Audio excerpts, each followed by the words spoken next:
I mentioned that the first two grooves in this song were shuffles, and that shuffles were based on a triplet feel.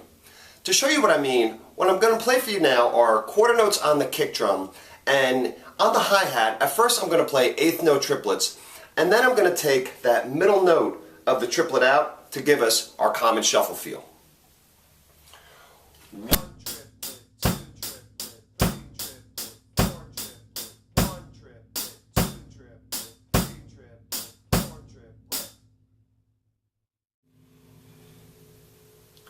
So now to show you the difference between a straight eighth feel and a shuffle feel, I'll go back and forth between the two. I'll keep the kick and snare pattern exactly the same in both, playing the kick on 1 and 3 and the snare on 2 and 4. The only thing I'll change is the right hand going back and forth between straight eighth notes and the shuffle. So again, I'll go back and forth between the two. Straight, shuffle, straight, shuffle.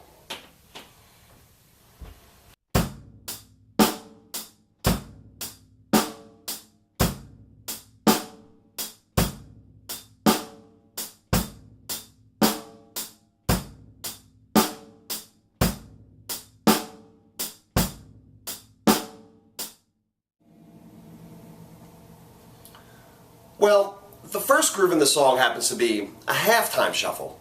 A halftime shuffle is when you play the snare on beat 3 instead of beats 2 and 4, as you just heard. So, to show the difference between the two, I'll go back and forth between them, and I'll do 2 measures of each. Regular, halftime, regular, halftime.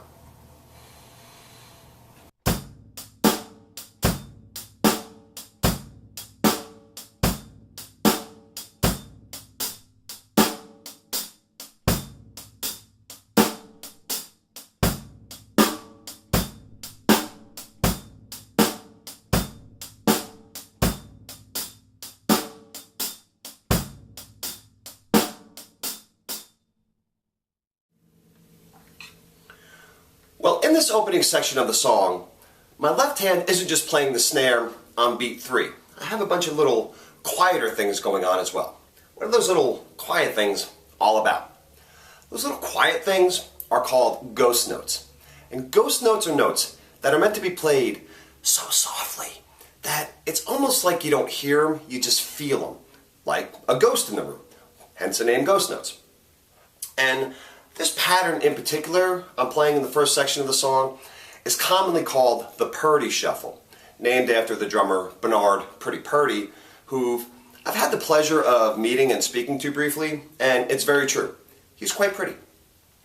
And the 3 songs I automatically think of when I think Purdy Shuffle are Rosanna by Toto with Jeff Porcaro on drums, Fool in the Rain by Led Zeppelin with John Bonham on drums, and Home at Last by Steely Dan with the man the beat is named after, Bernard Purdy on drums.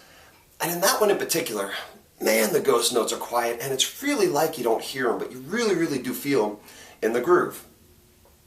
And in all 3 songs, the kick pattern is different, so it's really what the hands are doing that define it as being a Purdy Shuffle. So let's take a look at what the hands are doing. Remember how I said to get our shuffle, we take that middle note of the triplet out?